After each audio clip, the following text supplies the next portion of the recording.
എന്നോട് കുറേ പേര് ചോദിച്ചിട്ടുള്ളൊരു സംശയമാണ്, ഇഫ് ഐ വാസ് എന്നല്ലേ പറയേണ്ടത്, ഇഫ് ഐ വേർ എന്ന് പറയുന്നത് തെറ്റല്ലേ എന്ന്. സംഗതി ശരിയാണ്. സാധാരണ നമ്മൾ പാസ്റ്റിലെ ഒരു കാര്യത്തെക്കുറിച്ച് പറയുമ്പോൾ ഇഫ് ഐ വാസ് എന്നാണ് പറയുക.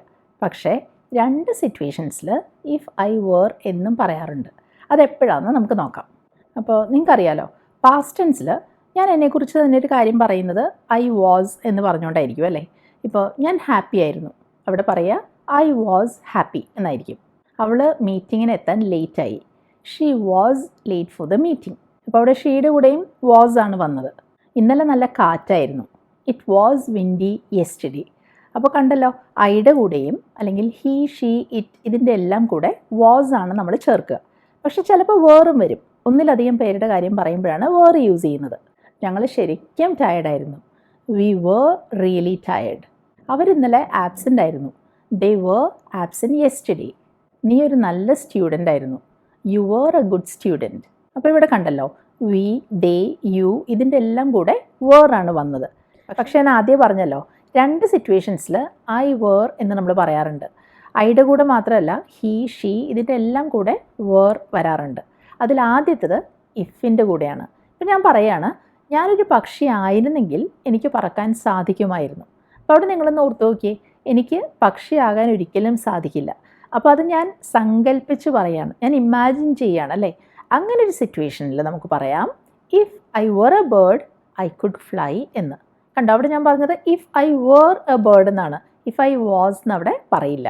വേറൊരു സെൻറ്റൻസ് പറയാം, ഞാൻ റിച്ച് ആയിരുന്നെങ്കിൽ നിന്നെ സഹായിക്കുമായിരുന്നു. അതായത് എൻ്റെ കയ്യിൽ ഒരുപാട് പണം ഉണ്ടായിരുന്നെങ്കിൽ നിന്നെ സഹായിക്കുമായിരുന്നു. അപ്പോൾ ഇപ്പോൾ എൻ്റെ കയ്യിൽ അത്ര പണമില്ല. അപ്പോൾ പണം ഉണ്ടായിരുന്നെങ്കിൽ എന്ന് പറയുന്നത് നമ്മൾ ഇമാജിൻ ചെയ്യുകയാണ്, സങ്കല്പിക്കുകയാണ് അല്ലേ. അവിടെ നമുക്ക് പറയാം if I were rich I would help you എന്ന്. മറ്റൊന്ന്, അയാൾ കോടീശ്വരനായിരുന്നെങ്കിൽ അയാൾ ആ കാറ് വാങ്ങുമായിരുന്നു. അപ്പം അത്ര വില കൂടിയ കാറാണ്. അവിടെ ഞാൻ പറയാം if he were a millionaire he would buy that car. If he was a millionaire എന്നല്ല പറഞ്ഞത്. കാരണം കോടീശ്വരനായിരുന്നെങ്കിൽ എന്ന് പറഞ്ഞത് അങ്ങനെ വെറുതെ സങ്കല്പിച്ച് പറയുന്നതാണ്. അത് അൺറിയൽ ആയിട്ടുള്ളൊരു കാര്യമാണ്. അതുകൊണ്ടാണ് ഇഫ് ഹി വേർ എന്ന് പറഞ്ഞത്. വേറൊരു സെൻറ്റൻസ് പറയാം. ഇപ്പോൾ മഴയായിരുന്നതുകൊണ്ട് നമ്മൾ പിക്നിക്ക് ക്യാൻസൽ ചെയ്തു. അപ്പോൾ ഞാൻ പറയാണ് വെയിലായിരുന്നെങ്കിൽ പിക്നിക്ക് ക്യാൻസൽ ചെയ്യില്ലായിരുന്നു എന്ന്. അപ്പോൾ വെയിലായിരിക്കുക എന്ന് പറയുന്നത് സങ്കല്പിച്ച് പറയുന്നതാണല്ലേ. മഴയായിരുന്നു, നമ്മൾ വെറുതെ സങ്കല്പിക്കുകയാണ്. അപ്പോൾ അവിടെ പറയാം if it were sunny we wouldn't cancel the picnic എന്നാണ്. If it were sunny. കണ്ടോ, അവിടെ ഇഫ് ഇറ്റ് കഴിഞ്ഞിട്ട് പോലും വേറാണ് പറഞ്ഞത്. കാരണം അത് ടോട്ടലി ഒരു അൺറിയൽ സിറ്റുവേഷനാണ്. അപ്പോൾ ഇങ്ങനെയുള്ള സാഹചര്യങ്ങളിലാണ് നമ്മൾ ഇഫ് കഴിഞ്ഞിട്ട് ഐ, ഹി, ഷീ ഇതെല്ലാം കഴിഞ്ഞ് വേർ യൂസ് ചെയ്യുന്നത്. അതുപോലെ നമ്മൾ പലപ്പോഴും പറയാറില്ലേ ഞാൻ നീ ആയിരുന്നെങ്കിൽ എന്ന്. അപ്പോൾ എനിക്കൊരിക്കലും നീ ആകാൻ പറ്റില്ലല്ലോ. അതുകൊണ്ട് തന്നെ അവിടെ നമ്മൾ പറയുക ഇഫ് ഐ വേർ യു എന്നാണ്, ഇഫ് ഐ വാസ് യു എന്നല്ല കേട്ടോ. അപ്പോൾ ഞാൻ നീ ആയിരുന്നെങ്കിൽ ഞാൻ വേറെ ജോലി നോക്കുമായിരുന്നു. If I were you I would look for another job. അതുപോലെ മലയാളത്തിൽ നമ്മൾ പലപ്പോഴും പറയാറുണ്ട് നിൻ്റെ സ്ഥാനത്ത് ഞാൻ ആയിരുന്നെങ്കിൽ എന്ന്. ആ ഒരു അർത്ഥം കിട്ടാൻ നമ്മൾ ഇംഗ്ലീഷിൽ പറയുക if I were in your shoes എന്നാണ്. നിൻ്റെ സ്ഥാനത്ത് ഞാനായിരുന്നെങ്കിൽ ഞാൻ ആ ജോലി ഉടനെ രാജിവെക്കുമായിരുന്നു. If I were in your shoes I would resign immediately. ചിലപ്പോൾ നമ്മളിങ്ങനെ പറയാറില്ലേ അവൾ ഒരു കുട്ടിയെ പോലെയാണ് പെരുമാറുന്നത്. അവൾ ശരിക്കൊരു കുട്ടിയല്ല, പക്ഷെ നമ്മൾ ഇമാജിൻ ചെയ്യാണ് കുട്ടിയുടെ പോലെയാണ് പെരുമാറുന്നതെന്ന്. അപ്പോൾ അത് നമ്മൾ എങ്ങനെയായിരിക്കും ഇംഗ്ലീഷിൽ പറയുക? She behaves as if she were a child. കണ്ടോ, she behaves as if she was a child എന്നല്ല ഞാൻ പറഞ്ഞത്, she were a child. Unreal ആയിട്ടുള്ളൊരു കാര്യത്തെക്കുറിച്ചാണ് നമ്മളോട് പറയുന്നത്. അതുപോലെ ഒരു സെൻറ്റൻസ് കൂടെ പറയാം. അയാൾ പെരുമാറുന്നത് കയ്യിൽ ഒട്ടും പൈസ ഇല്ലാത്തതുപോലെയാണ്, ഒട്ടും പണമില്ലാത്തതുപോലെയാണ്. അപ്പോൾ അവിടെ നമുക്ക് പറയാം he acts as if he were broke. കയ്യിൽ ഒറ്റ പൈസ ഇല്ലാത്തതുപോലെ എന്ന അർത്ഥം കിട്ടാനാണ് കേട്ടോ ബ്രോക്ക് എന്ന് പറയുന്നത്. He acts as if he were broke, he was broke എന്നല്ല പറഞ്ഞത്. അപ്പോൾ ഇവിടെ ശ്രദ്ധിക്കണം കേട്ടോ, ഈ ബ്രോക്ക് എന്ന് പറഞ്ഞത് പാസ്റ്റ് ടെൻസ് അല്ല കേട്ടോ. ബ്രോക്ക് ഒരു ആഡ്ജക്റ്റീവ് ആണേ, അവിടെ ഒരു കൺഫ്യൂഷൻ വേണ്ട. അപ്പോൾ ഇത്രയും എക്സാമ്പിൾസ് കണ്ടപ്പോൾ നിങ്ങൾക്ക് എന്ത് മനസ്സിലായി? നമ്മൾ അൺറിയൽ ആയിട്ടുള്ളൊരു കാര്യത്തെക്കുറിച്ചാണ് പറയുന്നതെങ്കിൽ അവിടെ ഇഫ്, ഐ അല്ലെങ്കിൽ ഹി, ഷീ എല്ലാം കഴിഞ്ഞിട്ട് വേർ എന്ന് പറയാമെന്ന്. അതിൻ്റെ അർത്ഥം ഇഫ് കഴിഞ്ഞ് വരുമ്പോഴെല്ലാം ഐയുടെ കൂടെ വേർ എന്ന് പറയുന്നതല്ല കേട്ടോ. ഇഫ് ഐ, ഹി, ഷീ എല്ലാം കഴിഞ്ഞിട്ട് ചിലപ്പോൾ വാസ് എന്നും വരാറുണ്ട്. എപ്പോൾ നമ്മൾ പറയുന്നത് ശരിക്കും നടന്നൊരു കാര്യത്തെക്കുറിച്ചാണെങ്കിൽ അവിടെ ഇഫ് ഐ വാസ് എന്ന് തന്നെയാണ് പറയേണ്ടത്. അപ്പോൾ നിങ്ങൾക്ക് സംശയം ഉണ്ടെങ്കിൽ ഞാൻ കുറച്ച് എക്സാമ്പിൾസ് കാണിക്കാം. ആദ്യത്തേത്, ഞാൻ ഒരാളോട് പറയാണ്, ഞാൻ പരുഷമായിട്ടാണ് പെരുമാറിയതെങ്കിൽ ഞാൻ ക്ഷമ പറയുന്നു, മാപ്പ് ചോദിക്കുന്നു എന്ന്. അപ്പോൾ അവിടുത്തെ സിറ്റുവേഷൻ നിങ്ങളൊന്ന് ആലോചിച്ച് നോക്കിയേ. ഞാനും ഈ പറഞ്ഞ ആളും തമ്മിൽ സംസാരിച്ച് കഴിഞ്ഞു. ഞാൻ അയാളോട് കുറച്ച് റൂഡായിട്ടാണ് പെരുമാറിയത്. അപ്പോൾ ഞാൻ മാപ്പ് പറയുമ്പോൾ പറയുന്നത് എന്തായിരിക്കും? If I was rude I apologise. If I were rude അല്ല, അത് സങ്കല്പിക്കുന്ന കാര്യമല്ല, ശരിക്കും ഉണ്ടായ കാര്യമാണ് അല്ലേ? ഒരു ഫാക്റ്റാണ് ഞാൻ ഈ പറയുന്നത്, നടന്ന കാര്യമാണ്. അപ്പോൾ if I was rude I apologise എന്നാണ് അവിടെ വരിക. വേറൊരു സിറ്റുവേഷൻ പറയാം. ഒരു സിലെക്ഷൻ പ്രോസസ്സ് അല്ലെങ്കിൽ ഒരു ഇൻ്റർവ്യൂ എന്തെങ്കിലും കഴിഞ്ഞു എന്നിരിക്കട്ടെ. അപ്പോൾ കഴിഞ്ഞപ്പോൾ എന്നെ ഇൻ്റർവ്യൂ ചെയ്ത ആൾ പറയാണ്, നിങ്ങൾ നന്നായിട്ടാണ് ചെയ്തത്, പക്ഷേ നിങ്ങളെ സിലക്ട് ചെയ്തിട്ടില്ല. അപ്പോൾ ഞാൻ എന്ത് പറയും? ഞാൻ നല്ലതായിരുന്നെങ്കിൽ നിങ്ങൾ എന്തുകൊണ്ട് എന്നെ സിലക്ട് ചെയ്തില്ല എന്ന് ചോദിക്കുമല്ലോ. അപ്പോൾ അതെങ്ങനെയാണ് നമ്മൾ ഇംഗ്ലീഷിൽ പറയുക? If I was good why didn't you select me? കണ്ടോ, അവിടെ ഐ വാസ് എന്നാണ് പറഞ്ഞത് ഇഫ് കഴിഞ്ഞിട്ട്.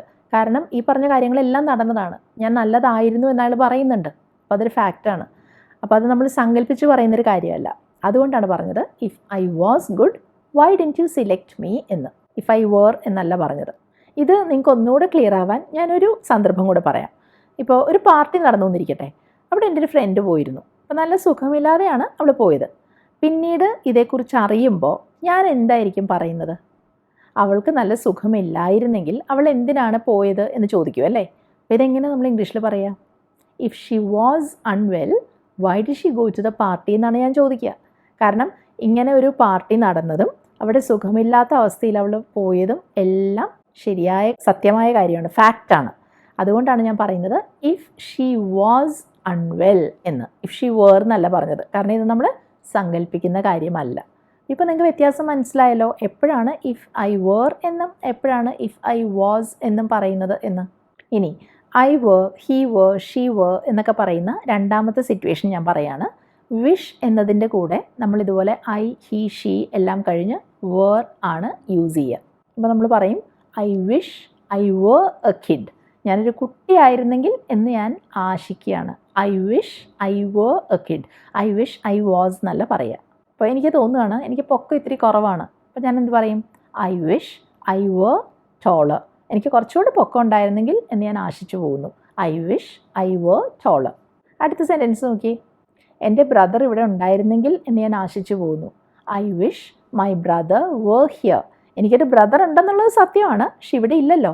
അത് ഞാൻ ആശിക്കുകയാണ്, സങ്കല്പിക്കുകയാണ്. അവനിവിടെ ഉണ്ടായിരുന്നെങ്കിൽ എന്ന് ഞാൻ ആഗ്രഹിച്ചു പോവുകയാണ്.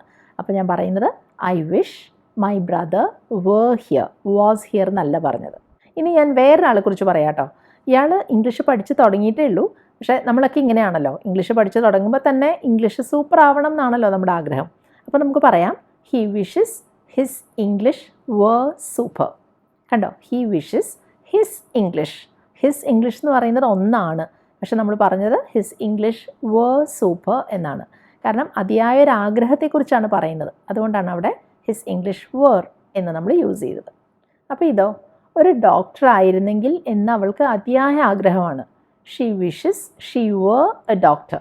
ഇനി നമ്മളൊരു തണുപ്പ് രാജ്യത്താണെന്നിരിക്കട്ടെ. അപ്പോൾ ഭയങ്കര തണുപ്പാണ്. അപ്പോൾ നമുക്ക് അതിയായ ആഗ്രഹമാണ് പുറത്തൊരിത്തിരി ചൂടുണ്ടായിരുന്നെങ്കിൽ എന്ന്. അപ്പോൾ നമുക്ക് പറയാം I wish it were warmer outside. കണ്ടോ, ഇറ്റ് കഴിഞ്ഞിട്ട് അവിടെ വേർ ആണ് വന്നത്, ഇറ്റ് വാസ് എന്നല്ല പറഞ്ഞത്. ചിലപ്പോൾ ഭയങ്കര ആഗ്രഹമാണ്, അതിശക്തമായ ആഗ്രഹമാണ് എന്നൊരർത്ഥം കിട്ടാൻ വിഷ് ഇല്ലാതെ തന്നെ നമ്മൾ ഇംഗ്ലീഷിൽ സെൻറ്റൻസസ് പറയാറുണ്ട്. ഇപ്പോൾ ഞാൻ അതിനൊരു എക്സാമ്പിൾ പറയാം. ഒരു ഇൻ്റർവ്യൂ കഴിഞ്ഞാൽ ഞാൻ എന്തായിരിക്കും പറയുക? ഞാൻ ആഗ്രഹിച്ചു പോവാണ് ഞാനൊന്ന് സിലക്റ്റഡ് ആയിരുന്നെങ്കിൽ എന്ന്, അല്ലേ? അപ്പോൾ അവിടെ നമുക്ക് പറയാം if only I were selected എന്ന്. ഇഫ് ഓൺലി എന്നാണ് ഞാൻ പറഞ്ഞത്. ഐ വിഷ് പോലെ തന്നെയാണിത്, കുറച്ചുകൂടെ സ്ട്രോങ് ആണെന്നേ ഉള്ളൂ. If only I were selected എന്നാണ് ഞാൻ പറഞ്ഞത്, ഐ വാസ് എന്നല്ല. ഒരു എക്സാമ്പിളോട് പറയാം. അവൾ എൻ്റെ സുഹൃത്തായിരുന്നെങ്കിൽ എന്ന് ഞാൻ ആഗ്രഹിച്ചു പോവാണ്. If only she were my friend. കണ്ടോ, ഷീ വാസ് എന്നല്ല ഞാൻ പറഞ്ഞത്. അപ്പോൾ എൻ്റെ ഒരു വലിയ ആഗ്രഹത്തെക്കുറിച്ചാണ് ഞാൻ പറയുന്നത്. If only she were my front.